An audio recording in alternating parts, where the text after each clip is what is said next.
Very good morning friends. आज हम करेंगे सेट नंबर 12 जो कि इंडियन पॉलिटी से रिलेटेड है। मोस्ट इंपॉर्टेंट 1 to 20 क्वेश्चन की कंपाइलेशन वीडियो।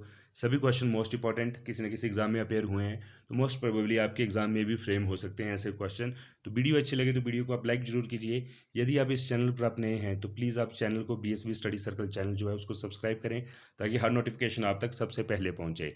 यहाँ पर आपको competitive Himachal Pradesh complete GK मिलेगा, प्लस स्टैटिक जीके में आपको ancient Indian history, medieval Indian history, polity, world geography, physical geography, economy, art and culture और जनरल साइंस, इस तरह के तमाम टॉपिक आपको देखने को मिलेंगे जो कि मल्टीपल चॉइस क्वेश्चनर की फॉर्म में होंगे, प्लस टॉपिक और सब टॉपिक को कवर करेंगे। तो अब कोई क्वेश्चन छूटेगा नहीं क्योंकि हर टॉपिक कवर किया जाएगा। ठीक है, तो स्टार्ट करते हैं आज का फर्स्ट क्वेश्चन। भारतीय संविधान के बृहद होने का कारण क्या है? तो देखिए, भारतीय संविधान जो है वो काफ़ी बृहद है, काफ़ी विशाल है, काफ़ी बड़ा है। तो इसका मुख्य कारण है इसमें संघ तथा राज्य दोनों सरकारों का संविधान है। मतलब centre as well as state government दोनों के लिए जो संविधान में नियम कानून अधिकार हैं वो सारे इसमें लिखित हैं, इसलिए भारतीय संविधान काफ़ी बृहद है। ठीक है, सेकंड क्वेश्चन की तरफ मूव करते हैं। भारतीय संविधान का अभिभावक कौन है? ठीक है, मोस्ट इंपॉर्टेंट क्वेश्चन। तो देखिए, जो गार्जियन है भारतीय संविधान का अभिभावक वो है सर्वोच्च न्यायालय, यानी सुप्रीम कोर्ट ऑफ इंडिया। ठीक है, तो यहाँ राइट आंसर हो जाएगा ऑप्शन नंबर सी। आगे मूव करते हैं थर्ड क्वेश्चन। भारत में वयस्क मताधिकार की उम्र सीमा क्या है? तो देखिए, पहले 21 वर्ष थी, लेकिन अब 3 साल कम करके 18 वर्ष कर दी है। तो यहाँ राइट आंसर हो जाएगा 18 वर्ष। आगे मूव करते हैं फोर्थ क्वेश्चन। भारतीय संघीय व्यवस्था की एक विशेषता है क्या? तो देखिए, भारतीय संघीय व्यवस्था की जो एक मेन विशेषता है वो है संविधान की सर्वोच्चता। ठीक है, संविधान यहाँ पर सर्वोपरि है। ठीक है, तो राइट आंसर हो जाएगा ऑप्शन नंबर बी, संविधान की सर्वोच्चता। आगे मूव करते हैं। भारत के संविधान में संघीय शब्द की जगह किन शब्दों को स्थान दिया गया है? देखिए, भारतीय संविधान में जो वर्ड है संघीय शब्द, ठीक है, संघीय, इसकी जगह राज्यों का संघ, ठीक है, इस शब्द को इस्तेमाल किया गया। तो यहाँ राइट आंसर हो जाएगा राज्यों का संघ। आगे मूव करते हैं सिक्स्थ क्वेश्चन। भारतीय संविधान में कितनी सूचियां हैं, यानी कितनी लिस्ट हैं? तो देखिए, 3 लिस्टें हैं, 3। कौन कौन सी? स्टेट लिस्ट आ गई, राज्य सूची, सेंट्रल लिस्ट आ गई, केंद्र सूची, और एक है आपकी कॉन्करेंट लिस्ट, समवर्ती सूची, जिसमें राज्य और केंद्र दोनों मिलकर कानून बना सकते हैं। ठीक है, तो 3 लिस्ट्स हैं, स्टेट, सेंटर एंड कॉन्करेंट। आगे मूव करते हैं सेवंथ क्वेश्चन। भारत का संविधान अपने प्राधिकार किससे प्राप्त करता है? तो देखिए, जो भारत का संविधान है, कॉन्स्टिट्यूशन ऑफ जो भारत का इंडिया का है, वो अपना प्राधिकार भारत की जनता से प्राप्त करता है। तो राइट आंसर है भारत की जनता। आगे मूव करते हैं एट्थ क्वेश्चन।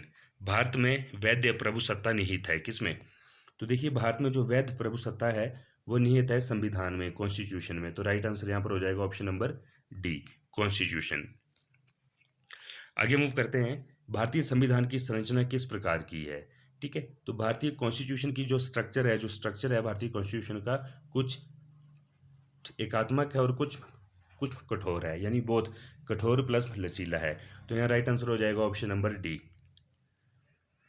आगे मूव करते हैं टेंथ क्वेश्चन। भारत के संविधान के अधीन निम्न कथनों में से कौन से सही हैं? ठीक है, तो देखिए, काफ़ी ज़्यादा कथन है यहाँ पर। ठीक है, तो बारी बारी हम डिस्कस कर लेते हैं। संविधान सर्वोच्च है, बिल्कुल सही। संघ और सरकारों के बीच शक्तियों का स्पष्ट विभाजन है, बिल्कुल सही। संविधान के संशोधनों के लिए विविध प्रक्रिया का अनुसरण करना होता है, बिल्कुल सही। संघ की संसद तथा राज्य विधानसभाएं संप्रभु हैं, ये गलत है। मूल अधिकारों की परिधि को निर्धारित करने के लिए संविधान के उद्देश्य का अवलंब नहीं लिया जा सकता, ये भी गलत है। तो यहाँ राइट आंसर हो जाएगा ऑप्शन नंबर डी, 1, 2, 3। तो पहले 3 तथ्य सही हैं, आप पांचों के पांचों तथ्य पढ़िए। हो सकता है 2 या 3 कॉन्स्टिट्यूशन से रिलेटेड स्टेटमेंट्स पूछी जाएँ और इनमें से 2 या 3 ही पूछी जाएँ। तो क्वेश्चन को पूरा समझिए, फिर इसको अंडरस्टैंड कीजिए। ठीक है, आगे मूव करेंगे 11th क्वेश्चन। 11th क्वेश्चन है, लिखित संविधान की अवधारणा ने सर्वप्रथम कहाँ जन्म लिया? यानी जो कॉन्स्टिट्यूशन है वो रिटन में होना चाहिए। ठीक है, इसको बोला जाता है रिटन कॉन्स्टिट्यूशन, WC। तो जो रिटन कॉन्स्टिट्यूशन है, इसकी अवधारणा का जन्म सर्वप्रथम हुआ था फ्रांस में। ठीक है, तो राइट आंसर हो जाएगा यहाँ पर ऑप्शन फर्स्ट, फ्रांस। आगे मूव करते हैं। अध्यक्षात्मक शासन का उदय सर्वप्रथम किस देश में हुआ? तो देखिए, जो अध्यक्षात्मक शासन है, इसका राइज सबसे पहले हुआ था USA में, संयुक्त राज्य अमेरिका में। तो राइट आंसर हो जाएगा ऑप्शन नंबर डी। आगे मूव करेंगे हम 13 क्वेश्चन। निम्न में कौन सा एक भारतीय संविधान का दर्शन नहीं है?